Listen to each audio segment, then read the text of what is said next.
Accredited Competence Assessor for BPSU. I have here my ID with my accreditation number. First, the presence of Mr. Arlena, because they are just here to oversee your assessment. I will now check your attendance as I call your name. Come forward and present your admission slip.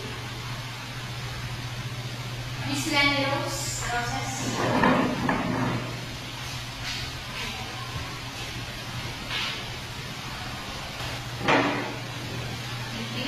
Please turn it to this.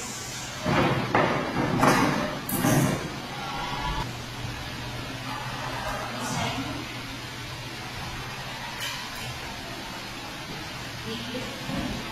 Danny has your opinion and time.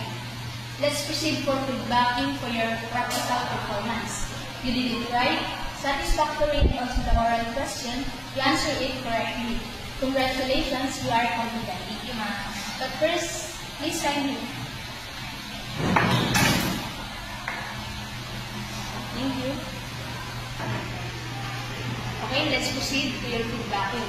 As I observed, you answered all the questioning correctly, but you may lack something in your practical. But don't worry, you will be still receiving COC and you can reassess anytime at your convenience and to assessment center of your choice.